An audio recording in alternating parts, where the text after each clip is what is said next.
Hoje, a gente vai mergulhar num tipo de mapa, uma estrutura bem prática para alcançar a excelência. É algo que grandes líderes ao longo de toda a história usaram, e tudo se baseia em 4 virtudes que são, assim, fundamentais. Então, vamos lá, direto com uma pergunta. O que um cara como Alexandre, o Grande, e um gênio como Steve Jobs podem ter em comum? Parece que nada, né? Um conquistador da antiguidade e um titã da tecnologia. A resposta, olha que interessante, está em algo que os dois construíram para si mesmos de propósito. Um conjunto de hábitos, de princípios para dominar a si mesmos antes de tentar mudar o mundo. A palavra-chave aqui é virtude. E sabe, na filosofia clássica, virtude não é uma coisa que a gente nasce com ela, não. É um hábito bom. Um hábito que a gente adquire, que a gente forja no fogo da dificuldade mesmo. Pensa no músculo. Quanto mais se treina, mais forte ele fica. É a mesma lógica. E o oposto disso, claro, é o vício, que é aquele hábito que no fim das contas só enfraquece, só corrompe a gente. Então, esse é o caminho que a gente vai seguir. Vamos passar pelas 4 virtudes cardeais, numa ordem que faz todo sentido, da base até o topo. Cada uma prepara o terreno para a próxima. A gente começa com temperança, depois fortaleza, justiça e, por último, a prudência. E o ponto de partida de tudo é aqui, na temperança. A ideia é super poderosa de tão simples. Antes de pensar em liderar um exército, uma empresa, qualquer projeto que seja, primeiro é preciso liderar a si mesmo. Não tem como fugir. Toda liderança de verdade começa com domínio dos próprios impulsos. Então, o que é a temperança, na real? É autocontrole. É a virtude que coloca ordem nas nossas vontades mais básicas, mais imediatas. Mas olha, o ponto-chave aqui não é sair negando todo tipo de prazer, não. A ideia é organizar esses prazeres, direcionar eles para algo maior, sabe? Para não virar um escravo deles.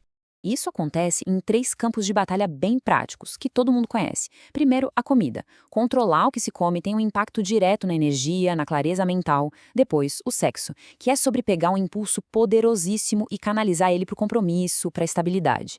E por fim, o conforto. Essa é a briga de todo dia contra a preguiça, contra a inércia, para conseguir construir alguma coisa grande. Quem consegue dominar essas 3 áreas, consegue dominar a própria natureza, digamos, mais animal, para poder mirar em algo mais alto. Essa metáfora do metal nossa, é perfeita. Pensa no processo para fazer o aço.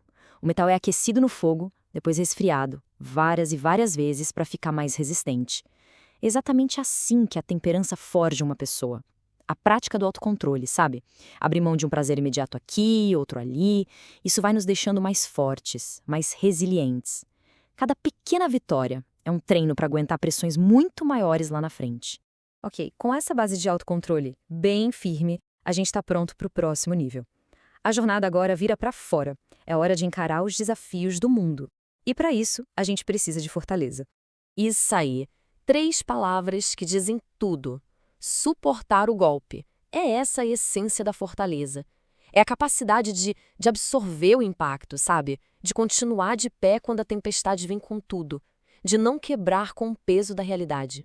Mas atenção, o ponto crucial é esse aqui. Fortaleza não é ser teimoso, não é uma resistência cega. É a habilidade de aguentar a dificuldade, a dor, por causa de um propósito maior, um bem maior. É ter a coragem de passar por um perrengue agora, pensando num benefício muito maior lá na frente. Tá, mas como a gente desenvolve isso? O segredo tá em procurar uma coisa que a gente pode chamar de dificuldade artificial. É isso mesmo. Em vez de fugir do desconforto, a gente tem que ir atrás dele, mas em doses controladas. É se forçar a ir um pouquinho além do limite, todo dia. E esses campos de treinamento hoje em dia estão por toda parte. Pensa em artes marciais. Ali se aprende a lidar com um confronto físico e mental. Musculação, onde o progresso é literalmente medido pela capacidade de suportar mais peso. E até uma coisa simples, como um banho gelado. É um choque voluntário no corpo que treina a mente a não desistir no primeiro sinal de desconforto.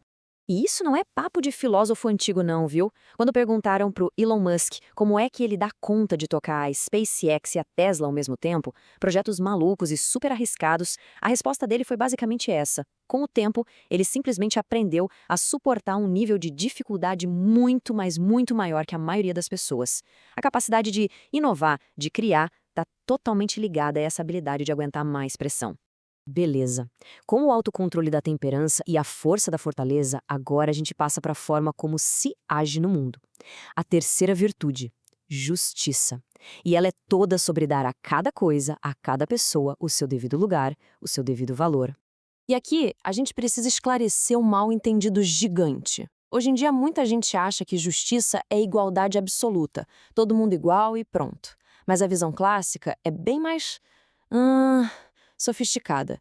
Justiça, para eles, era sobre proporção, sobre hierarquia que funciona, sobre mérito. A ideia é criar uma ordem que funcione de verdade, e não só nivelar todo mundo por baixo. Na prática, no dia a dia, justiça é o mesmo que responsabilidade total.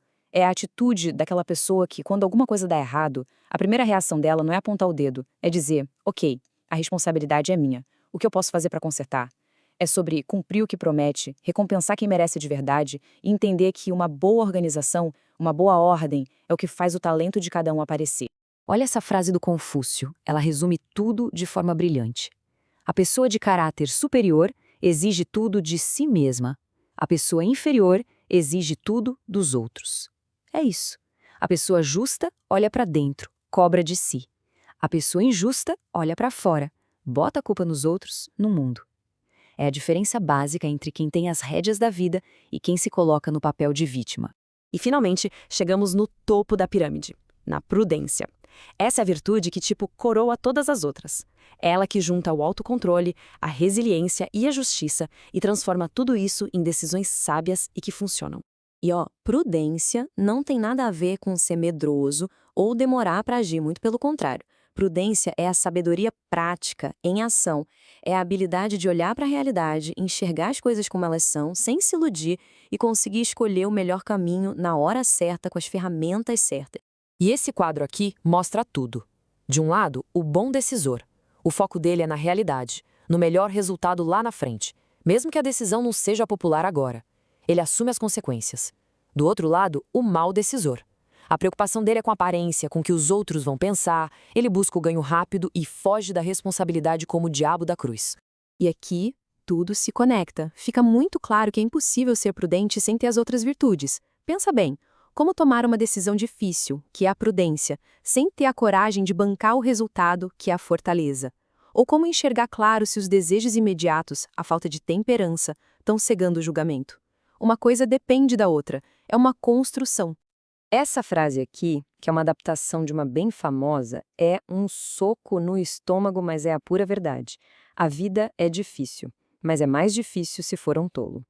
A falta dessa sabedoria prática, a falta de prudência, pega uma vida que já não é fácil e transforma num sofrimento muito, muito maior. A inteligência na hora de agir, isso sim muda o jogo. Então, a gente termina com uma pergunta, porque essa análise toda não é só para a gente admirar, sabe? É um dia prático para colocar a mão na massa.